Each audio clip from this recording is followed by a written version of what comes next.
It's been a hard year, and I didn't get to build the relationship that I usually like to build with my students. I'm sorry that that didn't happen. It's partly my fault. I've been bitter and angry most of the year, not at you, but at our situation and at our district. Um, it's been difficult for all of you as well, I can tell. Um, and I would normally be doing this in person. Um, this time frame developed outside my control. So this weekend was booked 2 years ago. We just found out that the AP exam would happen now. And so I would normally have found another time to do this, but the AP exam fell right around an absence, which doesn't leave us another opportunity. And so I'm forced to use a video for something which is a little bit awkward, and I apologize for that. It's not my preference. Um, I should explain a few things. Two things you should know. One of them is that I've always thought of my job as um, requiring authentic science education. I've tried to give you good science. But I've also thought that it's my job to be a responsible grown up in your lives. Um, I'm sure that you have many amazing people in your world, but I still got to try. I've got some students with horrible home lives. I've got some students with no responsible parents. I've got some students with harmful adults in their environment, and um, I got to try to step into that. It's part of my job. Um, I'm not really qualified to be a role model. You all know this. I don't think very highly of myself. I'm barely surviving my own life, so how could I possibly be a role model?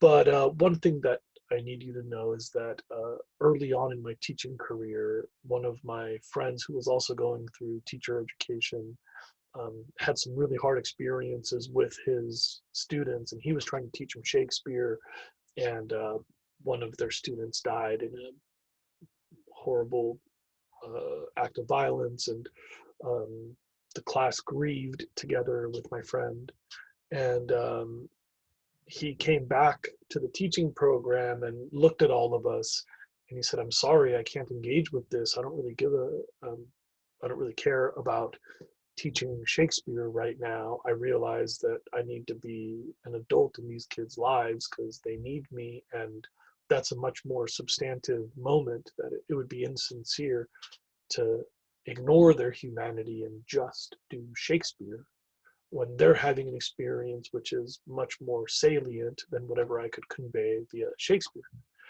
And I thought that my buddy was onto something, and I've always struggled to find those moments in the classroom. This year with remote learning, it's been really difficult, but I still value that. I still need to find a sincere moment to be a grown up when you need a grown up. And with remote learning and the accelerated pace of the course, I haven't had those options, but that's always stuck with me since I started teaching. There's another thing too. Early on in my teaching career, we had a guest speaker, an old man who'd retired from teaching. He'd been a teacher for something like 52, 53 years, like a long career in a small, like collapsed logging economy in Northern California, a small town where he knew everybody. His wife was the midwife, so his wife delivered every child, and he taught every kid in a two-room schoolhouse. So he would teach the kids, most years from infancy through high school. And this guy said that he always felt like he saw this process, and in his historic culture, there were all of these marked transitions to adulthood. In many parts of the world, you earn the right to vote, or you're forced into the military, or you start a family. And in primitive cultures, there's a variety of rituals, like when you start to menstruate or when you kill your first giraffe or whatever. There's all these moments that mark your entry to adulthood. And he said, isn't it weird that in our modern American culture, we have no transition to adulthood? Like, when are they grown-ups? There's kids who have a child, but they're 15 and they're still living in their parents' house. Are they actually a grown-up yet?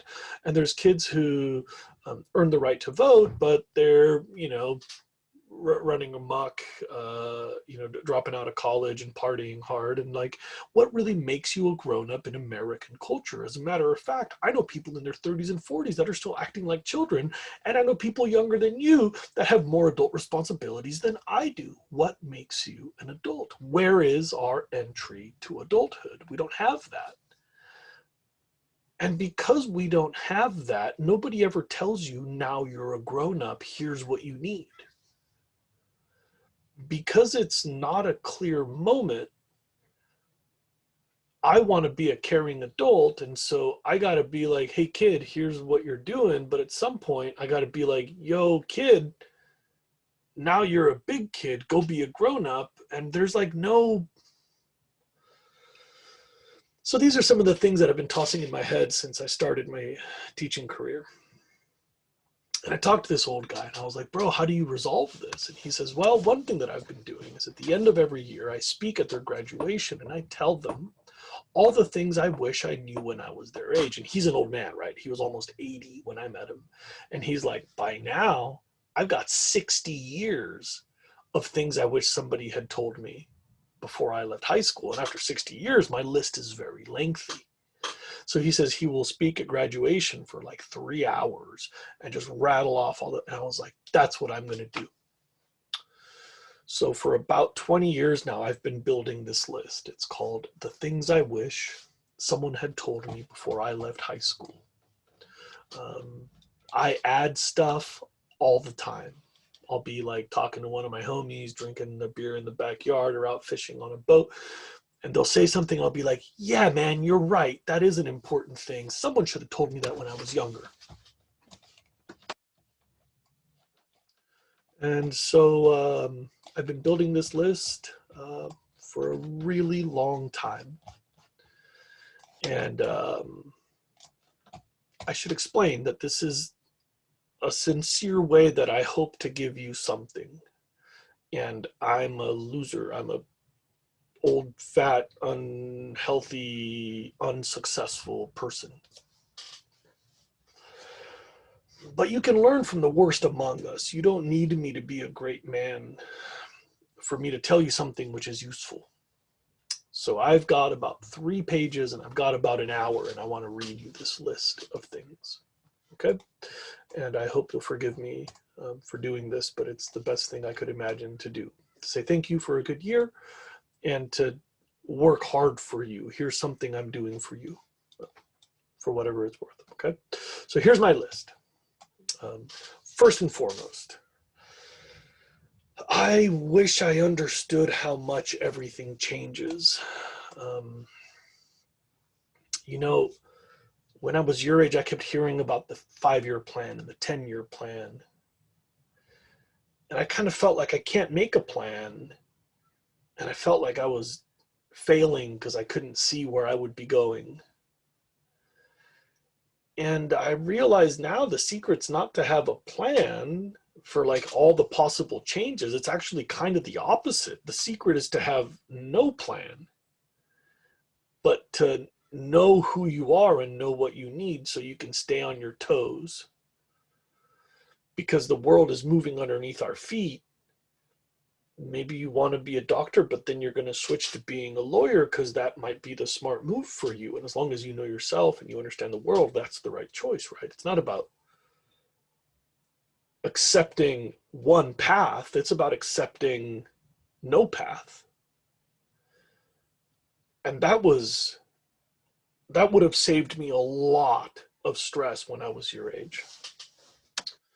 So I've got some things I've written over the years about changes. This is, I think, one of the more important things I have to tell you. First of all, you're going to change. I know a few of you a little bit, and from what I can tell, I think I like pretty much everybody. Um, so I'm not saying that you need to change. You're good. You're fine with me. But whether or not you want to, you'll be a different person.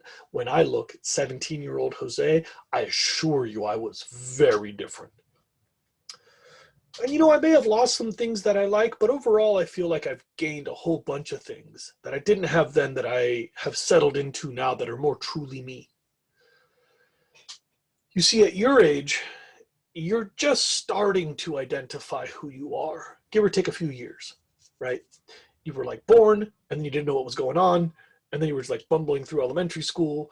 And all of a sudden you start to actualize, you define yourself. You say, I'm this thing, or I'm that thing, or I'm this thing, or I'm that thing. And you start to find labels and you attach them to yourself. And then you wear your labels and you're like, yeah, this is me and this is me. And those labels start to define you. And that's important. That's appropriate for you. It's good that you use those labels to define yourself. But be careful you don't get hung up on those. Don't attach yourself to those. They're a rough draft of who you are.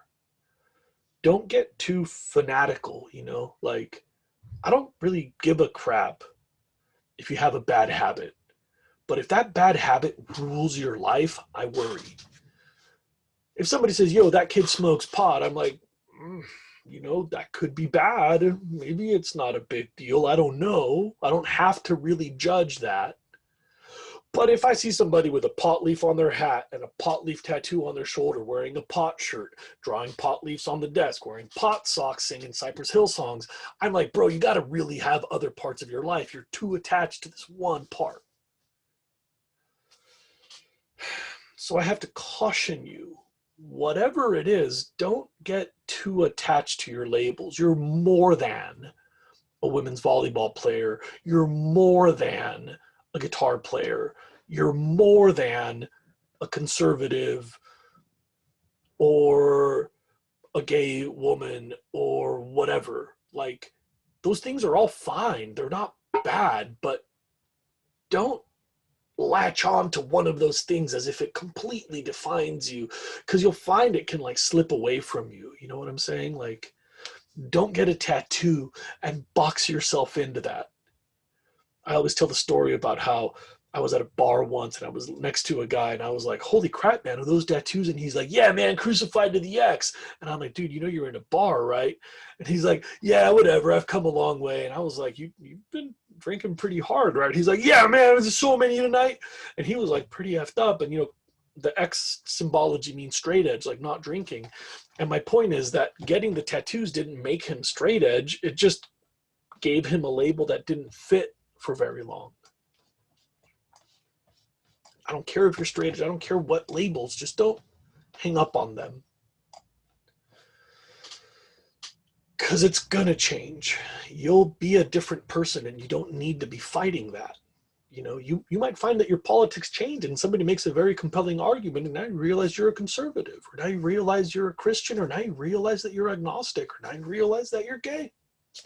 Who knows? Like, I don't see that as a problem. The problem comes when you're fighting it, when you're like struggling not to be what you actually are. And so define yourself. That's important, but be prepared for that to change.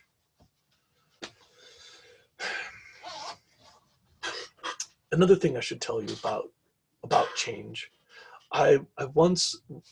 This is going to sound so pretentious. I read a book of meditations that are used to train samurais. I've always had like a little fetish for Japan culture, and there was this book of meditations that they would give you when you become a samurai.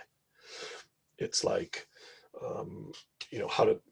how to think about life and how to think about being in service and what it means if your master dies. And there was this one meditate, and you're supposed to like sit there and meditate on it for like a week, and then you change the page and it's your next meditation. It's a very, I think there's a school of meditation where you focus on one phrase for a long, long time. And there was one that I never understood. It said, make all decisions in the space of 7 breaths. And when I was your age, I was really cerebral. Like, I thought I was super intellectual and I was trying to read the hardest books and define my philosophies. And when I was your age, I was like, why would you want to make a decision in 7 breaths? Like, doesn't that sound impulsive and stupid? Like, why?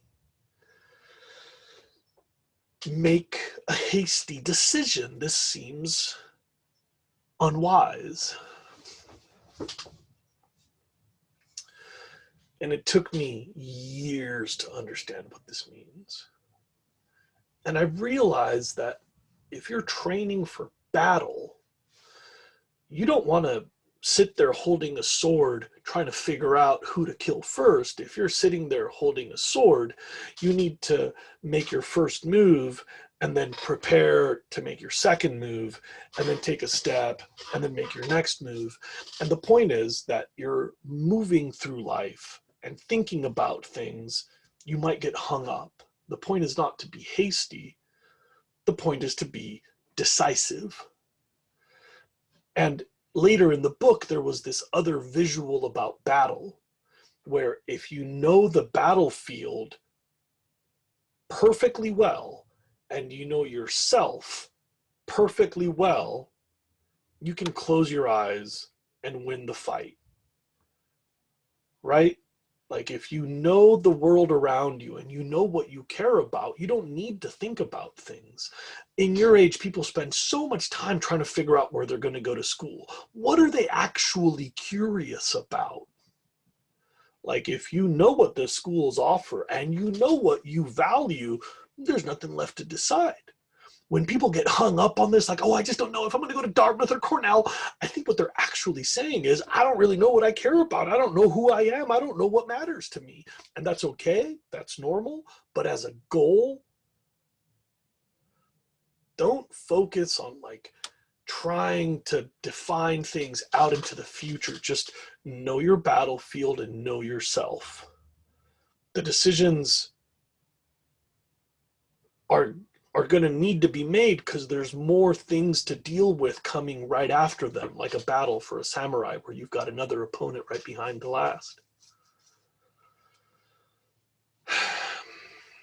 So just be ready to decide, know yourself, make the call, and then move on to the next thing. If you really care about surfing, go to one of the surf schools, now move on. Like, I don't know, like you don't need to scrutinize everything. Just know yourself, know your environment, move on.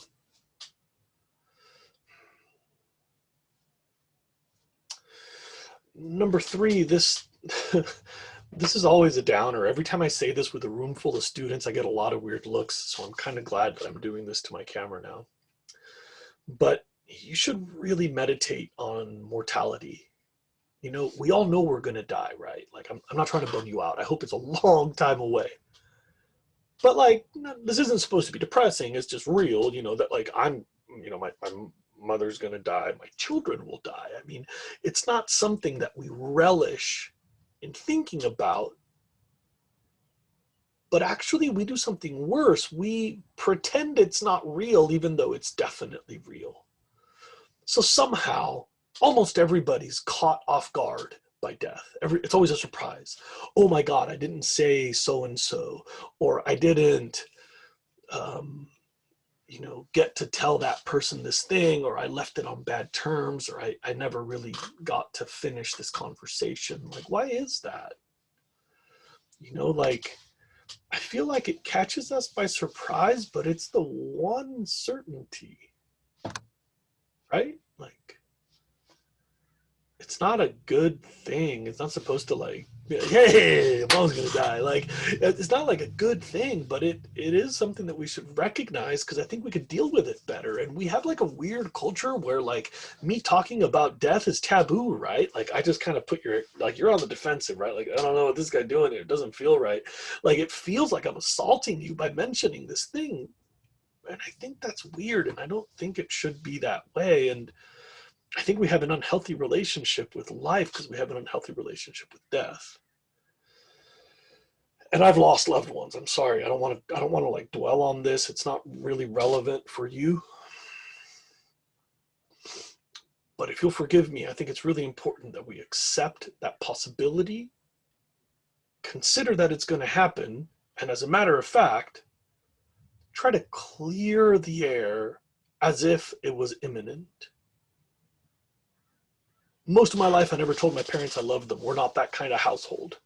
And at some point I was like, you know, my grandma died, now my other grandma died, now my grandpa died, now my other grandpa died. Holy crap, I'm out of grandparents. My parents are going to come someday soon. As a 40-year-old man, I started telling my mom and dad I love you. And that is so weird, and it feels so strange. Like, who's going to say it first, one grown up to another? It's weird. Like, with your young lovers, it might be weird, but with your parents, if you've never said it before, it's even more weird, I swear. And now we always say it, and it feels legit, and I like that. You know, it's way better than leaving it unsaid. Like, we have to realize that, like, every moment is actually precious. What if this was the last one and I was talking about diarrhea instead of like telling my dad, like, I really appreciate how hard you worked for me your whole life. Like, what's the worst that could happen? Like, you're repetitive and you like act too grateful or something. Like, we should honor people and realize that we're lucky to have them. Like, you look around and like there's people that have it so much worse. Like, part of recognizing that life could end is also valuing life and making it meaningful. It's one of the ways that we give life meaning, is to be grateful for the moments, right? Because you know that they're finite. You only have so many. Like, this is a good one. Like, thank somebody for it. Like, make it good for someone else.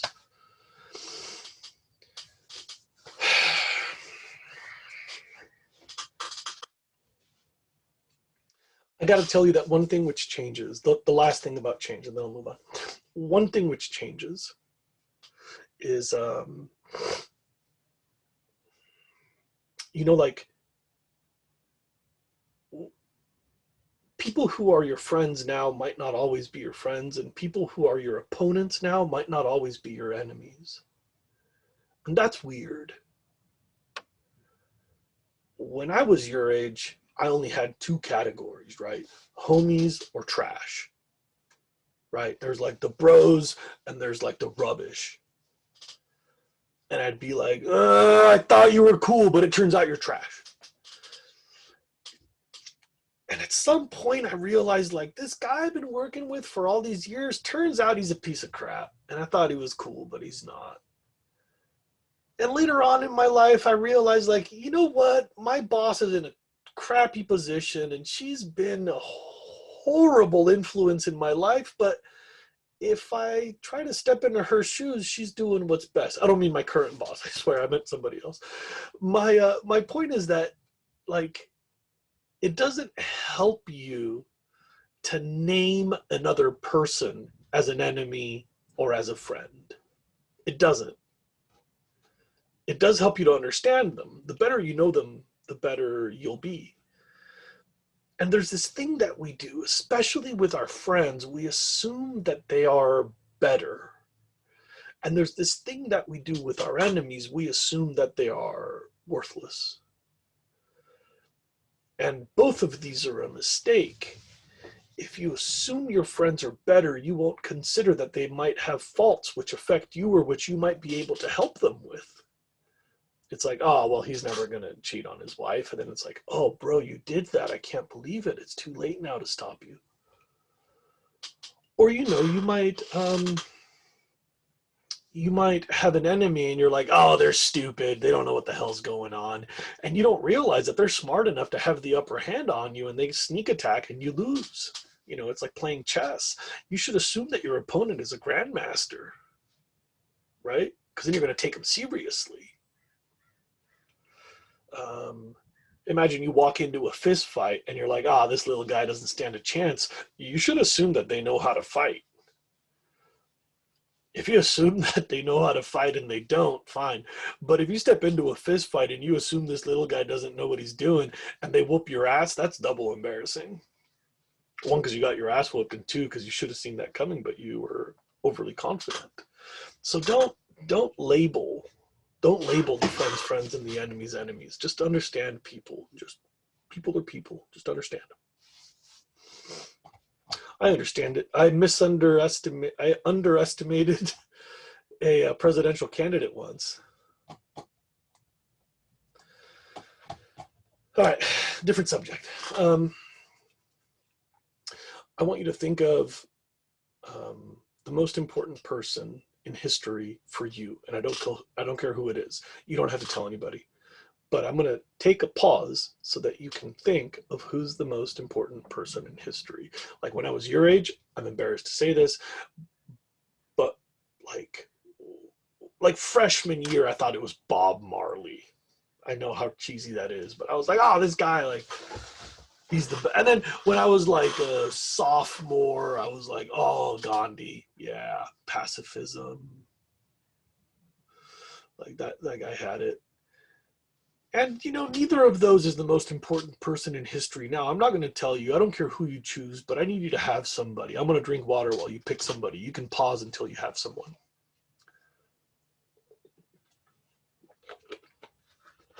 I hope you've chosen the most important in history for you. And I can tell you something about that person. I don't know who you picked, but I know that they did something. Not they did something like lowercase did, but I mean like all caps, like they did, they went off. Like they were like, if you think somebody's extremely important, it must be because they worked for that. Like even if they made it look easy, I'll bet you it was really difficult and they worked really hard. My Bob Marley example, right? Like that guy, played soccer all day, smoked a bunch of weed, shagged a bunch of women, right? That's why I was so impressed as a high school freshman. I was like, dude, this guy got it on lock, right? Sing a little music, whatever. So I was really into Bob Marley, and I read autobiographies because I was a nerd and I didn't have a lot of friends. So I'd stay home and watch documentaries about Bob Marley and read books about Bob Marley, and various people have written about Bob Marley.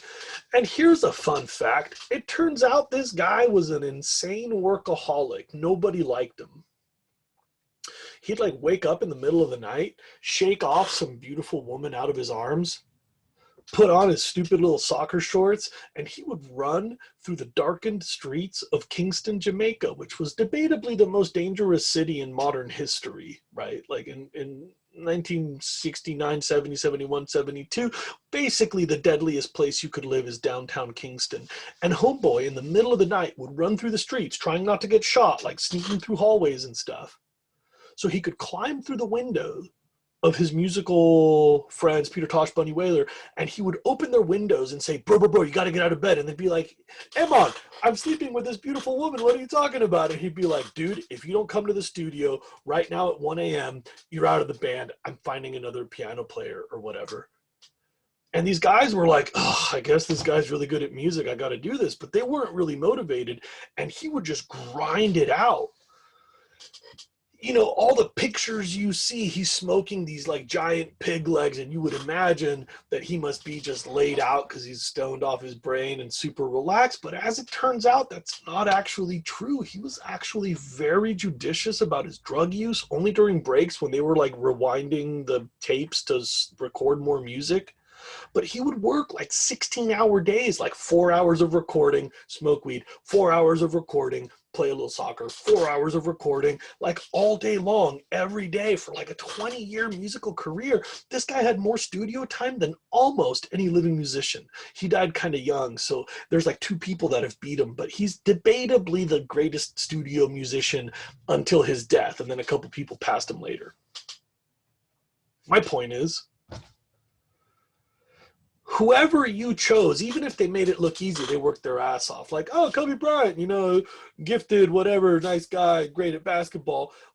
Yeah, all those things are true, but he also played basketball basically every day of his life. His dad was a basketball coach. He didn't have summer camps. He didn't have daycare. He would just go to shoot baskets every day of his life.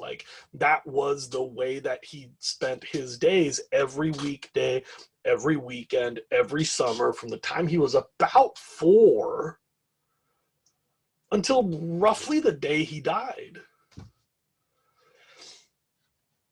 Even if they make it look easy, any important person had to work their ass off.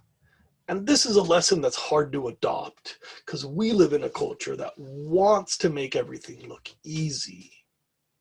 And we don't see how hard it is to accomplish things. Whoever you chose, Maybe you chose an author. You know, Ernest Hemingway. He would set himself a daily writing limit before he could have his first drink. And he was an alcoholic to the day he died. This man was crippled by drink. And he wouldn't allow himself to even look at a bottle. He would wake up, have his coffee, scratch some cats, walk across the bridge to his writing room, close the windows, and have a word count limit every single day, 500 words or 5,000, I can't remember what it was. But he would write, and he wouldn't let himself eat. He wouldn't let himself go to the bathroom. And he certainly wouldn't let himself go to the bar until he'd finished that day's writing. And then he indulged in the habit that ultimately killed him, his alcoholism. Like, imagine having that amount of control. Like, whoever you chose, if you chose a religious leader, if you chose a political leader, if you chose a musician, an artist, a dancer, I don't care. I'll bet you that they worked their ass off. And then you look around at your fellow high school friends, and what are they doing? Like, some of them are working their asses off, right? Like, go, right on, do that. But every time I see somebody like, oh, I don't know, bro, I slept in, and then I played some video games, and then I like put my hands in my pants, and then I like took a little nap, and then took some Oxy and watched some Netflix and called it a day. Like, bro, come on. Like, here we are, right? The luckiest people in history and the greatest nation on earth at the most spectacular moment. And I know that life is hard, but it's not supposed to be easy.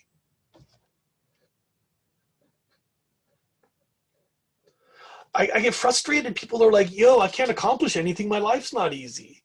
Like, welcome to the club. You know, there's a lot of people whose lives are even harder and they're accomplishing even more. Like, I'm not trying to be unrealistic. Like, I don't mean to dishonor your struggles. I mean, like, your struggles are what the world has dealt you, and that, tragic and horrible as it is, like, that's still the reality of your moment, and you could still excel.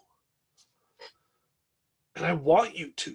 Like, don't be afraid of failure. You know, I don't want you to have an easy life. I want you to have hard fought success. I've been teaching my kids how to skate and stuff, like how to rock climb. And every time they get hurt, I'm like, good. Not that I'm a mean person. Like, dude, you gotta have some scars when you reach the finish line because it shows you've been pushing yourself. Like, if you fail and you lose all your money in business, good. Like, now you've learned some stuff, keep up with the business. Like, if it's like hard to get out of bed because it's hard to motivate because like life sucks, like I know that's horrible, I get it, but like, you're learning from those things. Turn that into motivation to just like bust your face harder in a direction that gets you somewhere. You're going to think I'm callous, right? You think like I don't know how hard your life is and I'm an uncaring person, and that's not real. Don't forget where I come from. I've seen a few things. I'm serious. My wife has seen some things. You know, my parents paid some dues. I've seen dead bodies. Like, don't be afraid of the failures. Don't expect life to be easy. Like, if you're spoiled, shake that off and find your struggle. What's rad is when you win after a fight, like, do the hard thing. I don't know. I didn't say this one right, so I'm going to move on. I'm sorry if that didn't sound appropriately supportive or compassionate. I got relationship advice for you. I'm just going through my list. It's probably not the best transition, but I got relationship advice for you. And that's probably funny because I haven't really had a lot of relationships. I've had like 4 or 5 serious relationships in my life, but I can tell you a few things. Like, every one of you who's really, really hot, like, I'm happy for you.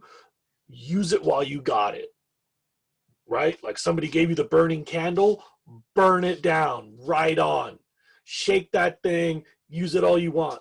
Good looking dudes, good looking ladies, get whatever you can. But I gotta warn you, that doesn't last. Like, you look around, there's some beautiful young people in your world, right? You've seen a lot of them. Like, beautiful 30-year-olds, it happens. But like a really hot 50-year-old, it doesn't really last. Don't hang your hat on being hot. Like, if you're hot, great. But in a moment, car accident, house fire, you trip and fall down the stairs, who knows? That doesn't last. You can't be guaranteed of staying hot. If you have that, awesome. While you've got it, shake it. If you don't have it now, don't worry. People blossom in the strangest ways at the strangest times.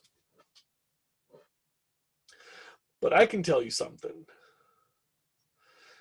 You don't want somebody who's grasping at straws to try to stay hot when they're aging and losing that. It's like really depressing to see a person my age denying themselves a good meal, denying themselves a hobby because they have to go to the gym to keep doing sit-ups to keep their abs. Like, yo, you're 44, let it get juicy.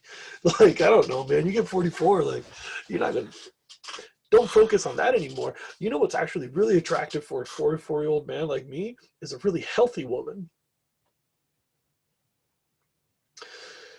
And that's something you can kind of keep.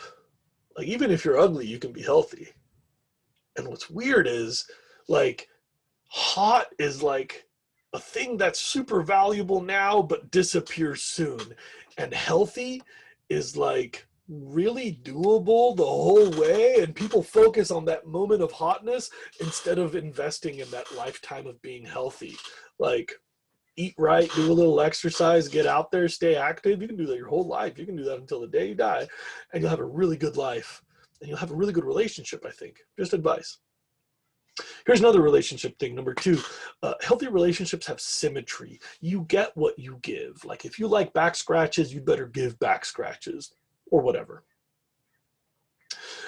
My brother had a relationship once with a woman, and they were just so mean to each other. Like, they would just yell at each other and like blow up, and I'd be watching like, dude, you got to stop. This is horrifying. And they would like really, really aggress each other. And then they would make up and they'd be all passionate. And I'd be like, oh, you guys stop. You're like humping in front of me. Like, it was just too much all along. But they were both like that, and they worked together for like 7 years. They like carried each other through a bunch of things, and they were really happy that way because that was symmetrical for them. What doesn't work is if you're really invested and the other person isn't. Like, don't nitpick the other person. Don't try to make them change. Just ask yourself, are they putting in as much as I put in? If they asked me to do this, would I do that? And then what do they say when I ask them? Like if they ask you to lose weight and you're going to be like, no, I don't want to lose weight, then you should expect them to say that if you ask them to lose weight, and vice versa. If you like said, yo, do you think we should start working out? Because I'd be down to work out if you want to work out. And they're like, yeah, great, let's start working. Like, you want a relationship that's symmetrical. I don't know how to explain this differently, but that's the one thing I always look at. When I see young kids like you in a relationship, the ones that are really symmetrical, I have a good feeling about them. And most high school kids, they're really excited because they're having sex or they're going to the same concerts or whatever they're into. And like, I look at him and I'm like, yeah, but you're way more invested than she is or whatever. And last thing I can tell you about relationships is watch how people leave. Meaning, see how they exit a friendship or how they exit a relationship. One time, I met a woman and she was in a relationship and she started to pay attention to me at a really pretty low point in my life. I had just moved to town. I wasn't feeling very good about myself. I didn't really fit in. So I would just like be all emo and mopey out in the front yard, like, playing with my dog or whatever. And this beautiful woman across the street started to pay attention to me. She'd come over and talk to me. And I was like, bro, are you flirting with me? And she's like, yeah, I'm flirting. And I was like, holy crap, this beautiful woman's going for it. And I was like, are we going to do this thing? And she's like, yeah, we're going to do this. And I was like, whoa, this is happening. Here we go. And I start making out with this woman. And I was just stunned. Like, that doesn't happen to me. I'm not that kind of person, right? And, pretty soon I find out that, like, she's dating someone. And I was the other man in their relationship. Like, we were intimate, and like, she still had a relationship. And I was like, this can't be, I don't want to be the other man in your life. Like, that's horrible. Like, I don't want to do this to the other guy. You got to break it off with Jeremy. And she's like, yeah, I know. I'm going to tell him. And then she wouldn't. I am so embarrassed by this now that I'm an old man. This is one of my few regrets, right? Like, holy crap. Like, we were together for like 6-7 months. And she was still stringing this dude along. And we were like in love, spending all of our time together every single day. And every now and then she'd like have to go see her boyfriend. And both of us would be like, oh, man, it's date night with Jeremy, really? And she's like, I know, I'm gonna break up with him tonight. And I was like, please, because honestly, this isn't right. And then she'd come back and like, I couldn't do it. And I was like, dude, sooner or later they broke up. We stayed together for years and years. We went to college together. Eventually this woman and I separated. And so we had this embarrassing beginning to a relationship that lasted a very long time, right? I'm not proud of that. That was a low point, whatever. I was like 16, like this woman was paying attention to me. I couldn't even think straight. Fast forward 22 years. I go to a wedding. My wife was kind of loosely in that same community where I met this woman. So we go to a wedding of my wife's friend. His name is Keatley. We're at Keatley's wedding. And you know how it goes at weddings where they sit you with people from the same social circle. So I was at the friends from high school table because my wife knew the groom. So we're at the friends from high school table. And like everybody's sitting around and like my wife goes to get food or whatever. And some guy comes to sit next to me and he goes, hi, everybody, my name's Jeremy. And I was like, are you that one guy? And he's like, yeah, I'm Jeremy. Like I used his last name. And he's like, yeah, that's me. And I was like, oh my God. And it was true. Like I'd heard all these things about this guy. Like he was rich. He was a really good artist. Like his dad was like a super wealthy lawyer and his mom was like a super famous artist. And so he had like dope style, tons of money, like really nice car. He was like extremely smart. And when I met him as a grown man, he had all that still. Like he looked so good. And I was like, me and like his hands were on point and like his fingernails were all nice and like he had like dope shoes and like I was like, oh dude, you're Jeremy.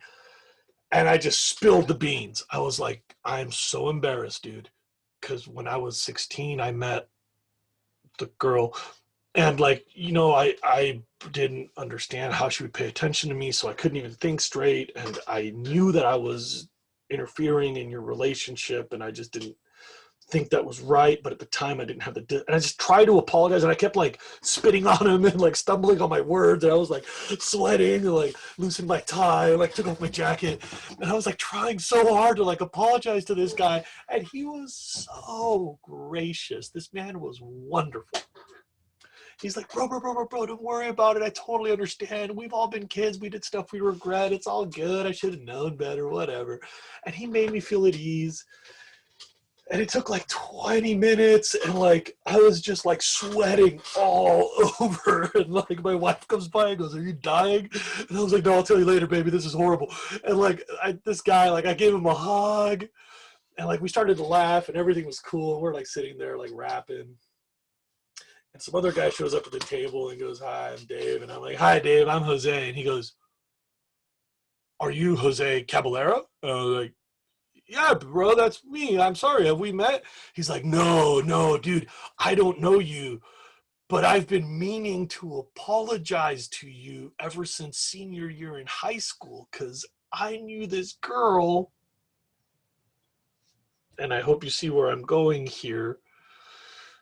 Uh, I had been the other man in this guy's life, and then I found out later that that dude had been the other man in my life, and then we got to joking around at the table, and apparently everybody knew at least one person who my girlfriend had cheated on at least another person with.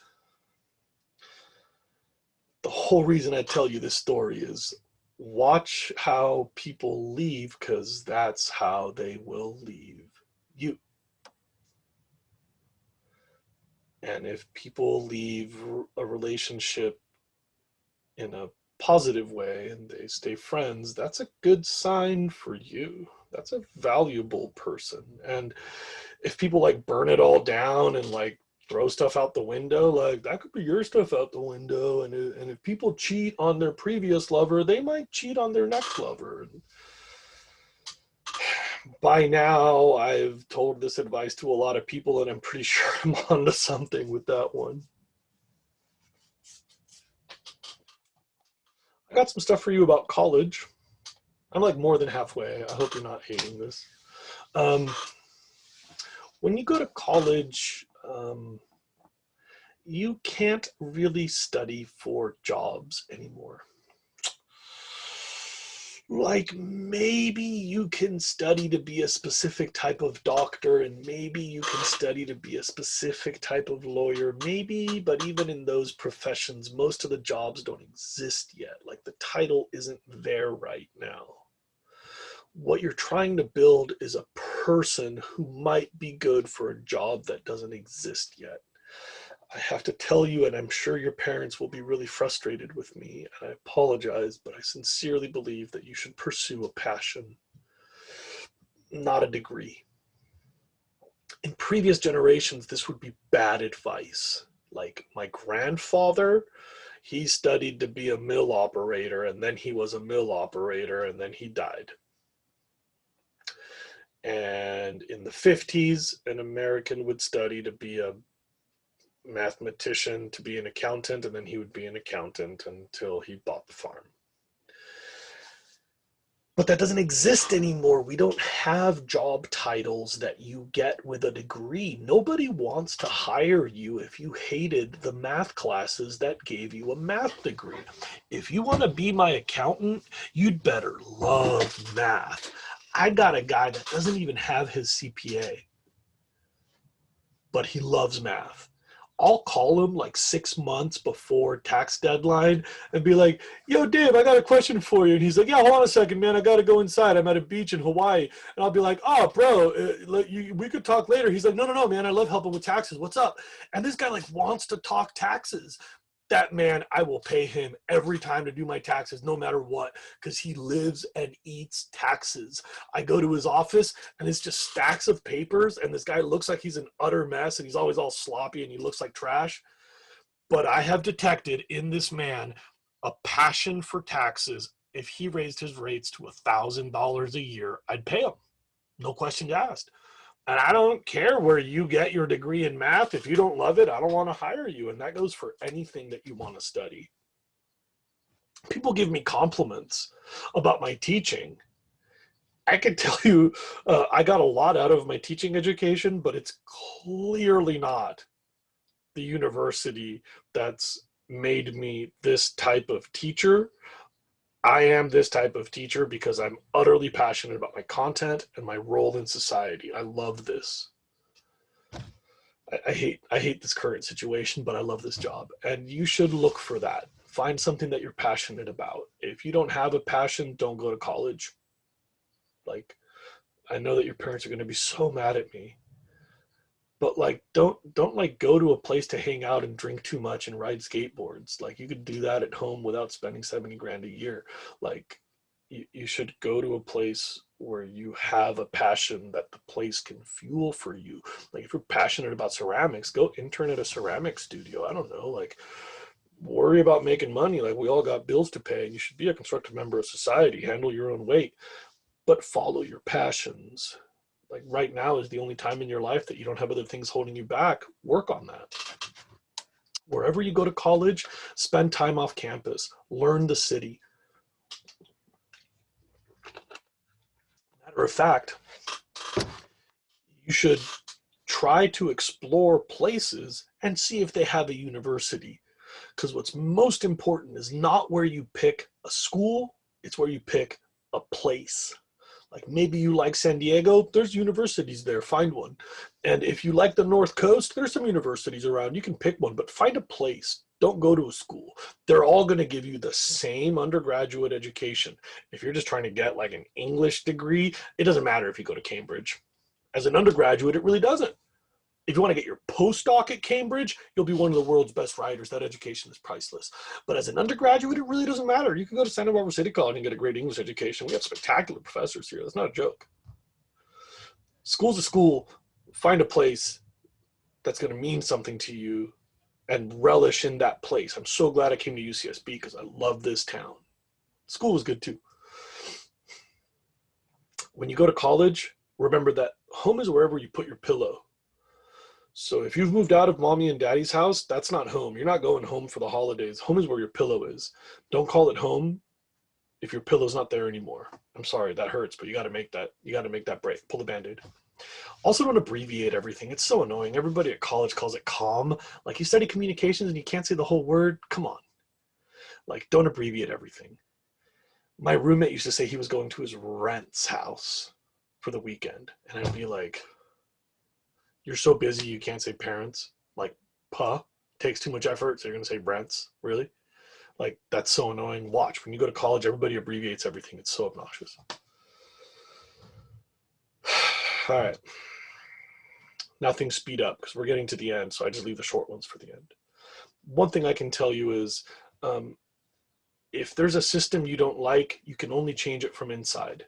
Think about it. Systems are like a castle, right? They're built from the inside to defend the most important things at the core, right? Like, the whole point of a castle is you have walls and houses and armaments to protect the king at the center. If you want to change the system, you don't do it from outside. Like, you don't change the king by throwing rocks at the wall. That doesn't help. If you don't like police, don't go throw rocks at the cops. Like, that's not going to help anyone. Like, if you don't like the police system, welcome to the club. And now go be a cop. Be a good cop. Change that system. Go ahead. But don't talk about it. Go do it. Why do you think I'm at school? You want to change the legal system? Go be a lawyer. You think medical system sucks? Go be a doctor. But if I hear one more whiny wimp running around outside complaining about how other people are doing stuff wrong, just like holding signs and throwing sticks, like, just shut up. Like, I have no patience for that. People who complain about American government but they don't vote, oh my God. Oh my God. Systems are built to have defenses to protect themselves from outside influence. The tightest systems are the most impenetrable. So the ones that we really need to change can only be changed by insiders. Pick one. I picked education. I'm changing it from the inside. You got to build skills. I know a guy named Lloyd who's a journeyman in all the trades. He grows his own food, he makes his own beer, he makes his own wine, he knows how to sew his own clothing, he built his own sailboat, sailed around the world, crashed it, built another boat, sailed it around the world twice, sold it. He made his own bicycles when he was in college. He welds his own lumber racks for his car. He doesn't need anyone except a dentist because he can't work in his own teeth. He knows how to fix his own bones, sew his own stitches, cut his own hair. He can work on everything he owns. It's all within his reach. He makes his own guns. He uses the ammo that he loads himself. He doesn't need people. He's got a few tools and a workshop, and he's got all the skills he needs.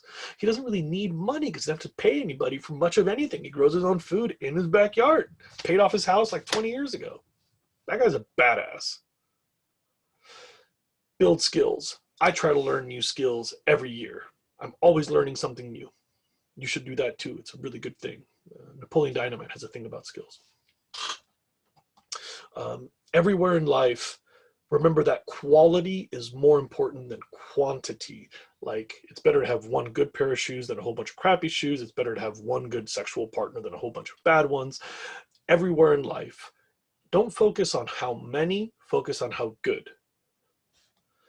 You got to listen to the elderly, because I know that they smell and I know that they talk too much, but they've learned so much. Like, a long life, you learned a lot. I'm serious. You got to listen to the elderly. Don't get in fights. Nobody wins a fight. Like, I've been in so many fights. I've been beat up, and I've really beat other people up, and nobody wins. It's embarrassing if you lose, because you like crap yourself and you cry and you get snot bubbles, and like you know, everybody thinks you're a wimp. But then if you like destroy somebody else's face and you like break off pieces of their skull or whatever, then you're like a sick person that likes to abuse others. And either way, you lose. Nobody styles it. It's just in the movies that fights look good. In the real world, fights are horrible. If you can't get out of a fight, you look at a person's eyes, not their hands. Their eyes will tell you before you see their hand move. Look at their eyes. And if you have to throw a punch, you're not trying to hit their face. Listen to Muhammad Ali. You're trying to hit a place about 12 inches behind their face. It's called follow through. That's why people do punching bags. The whole point is that if you're going to hit somebody's face, you got to like aim for a place behind them. Don't throw a punch unless you mean for it to hurt.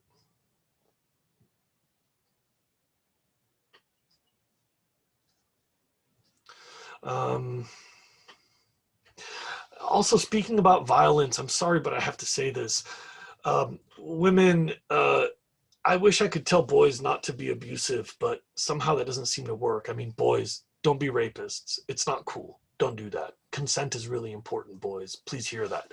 But girls, now that I've said that, I still have to worry.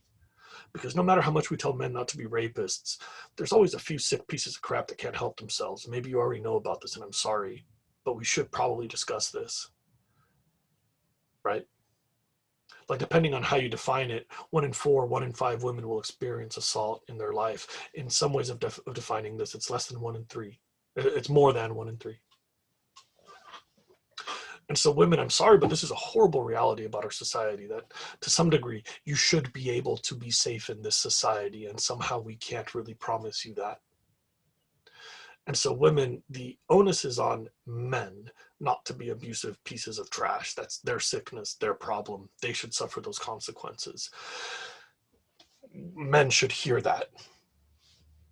But ladies, I should probably also encourage you, if you're ever in a situation where you have a bad feeling, trust your gut. I've heard so many women say, I didn't think it could happen. He was so nice the day before. I had a horrible feeling, but I didn't want to make him feel bad, or I didn't want to embarrass anyone.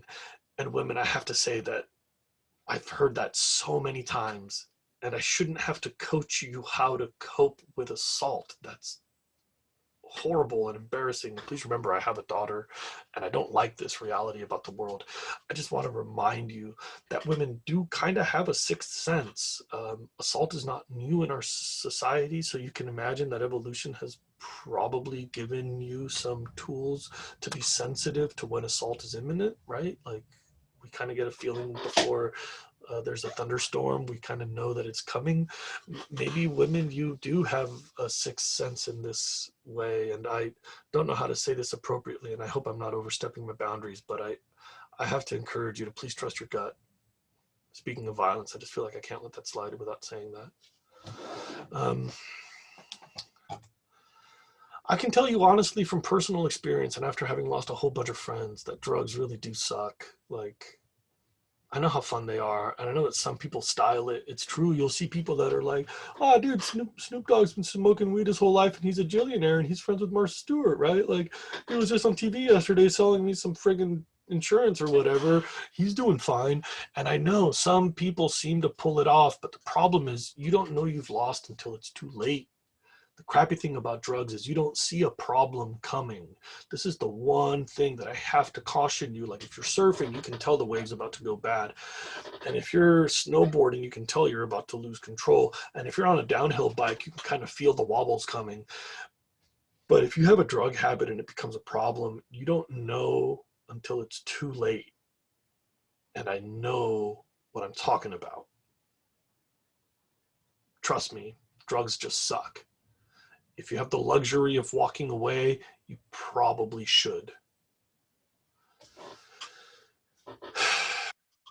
You should watch foreign movies. I know that subtitles suck, but the rest of the world is fascinating. You should also go to museums. It's an acquired habit, but it's a good one. Um, I got to tell you that retail is for suckers. You should never pay full price. And if you ever have a hookup, help me out. I'll help you out. I believe in the bro economy. If I can help you with something, you help me with something, we both win. The man loses. Great. Don't pay retail.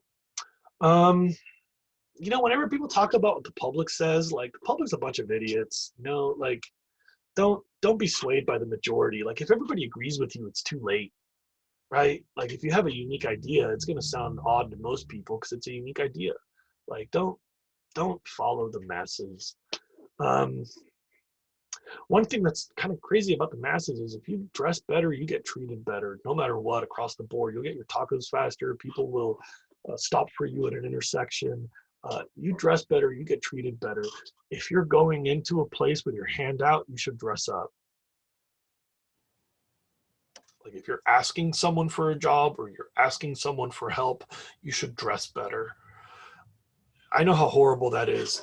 You can tell how aesthetically inclined I am, but it's true. People that dress better, I'm almost done, get treated better. I don't really know how karma works, but it does seem to happen that what goes around comes around. You don't have to be the harbinger of consequences. Like it's not your job to decide who deserves punishment. You know what I'm saying? Like if other people are bad, let the world deal with them. That doesn't have to be on you. We're not the executioner. We're not the judge. Just let the world take care of the trash. You don't have time for that. You've got stuff to accomplish.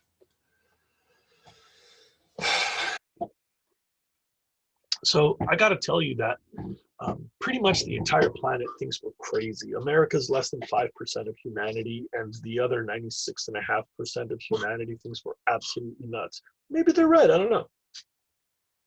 There's so many things that are great about America that we kind of get drunk on our greatness, and we don't really take the time to look at our flaws, right?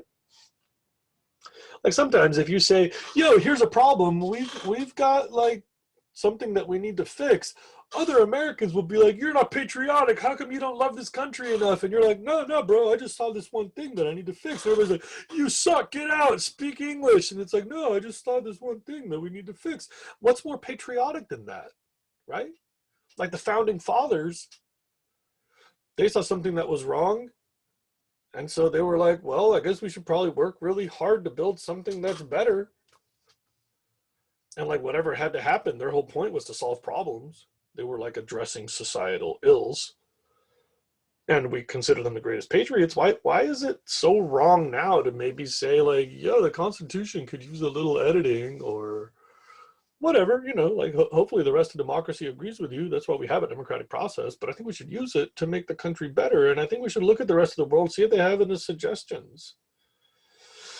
Like everybody's like, oh, you can't give away healthcare. Like, really? Because most countries do. Oh, you can't tax the rich. It's bad for the economy. Like, how come everybody else is doing it fine? Like, I'm sorry to start like picking my liberal politics as examples, but my point is that the heart and soul of America is protest and progress. Like we find the things that are broken, we go, hey everybody, look over here, it is broken. And when people are like, yo, shut your mouth, you got to be a patriot, you can just ignore that and say, no, this needs fixing, it's broken, and then you fight to fix things. I think that's truly American. I think that's truly patriotic.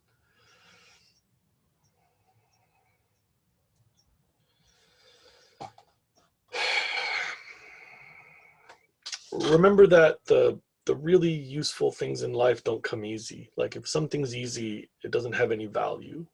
It's not worth anything. if it comes easy. You don't like pick up sand and like expect people to get excited because they can just pick up sand. That's why the things that are exciting are the things that are hard to get, right? Like a pearl. Like if you show somebody a pearl, it's like, whoa, you got one of those, right? What gives it its value is that it's not easy to find.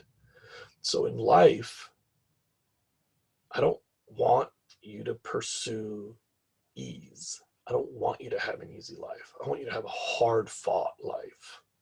I want you to struggle. And I want you to find those pearls, right? Like those moments, like, holy crap, I've built this. Like if you can put together a happy, healthy family in today's world, there is no greater satisfaction because you know that's not going to be easy. If you just want to like sit around your house and like play on your video games and be like, hey, look, I beat level 11.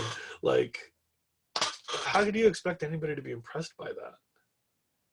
I mean, whatever, play video games is not the point, but like this is the easy part. That's not the impressive part. That's why I think everything homemade is better.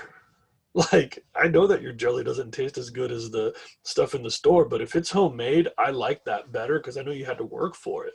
That's why I make all my own stuff. I'm customizing my boat and I make my own fishing rods and I make my own backpacking gear and I make all my own food because I think it's better if you make it yourself because it's hard fought. It has your labor in it and it's a labor of love, right? So it has extra added value. And here's my last thing and then I'll stop. Thanks for listening to my stupid thing, but I got one last thing to tell you. I don't want to make anybody feel bad, but I just want to tell you how I see the world really quick, and maybe you'll forgive me if you don't agree, but I just have to say this. I'm pretty sure that if you're poor, if you're a woman, if you're a minority, if you're queer,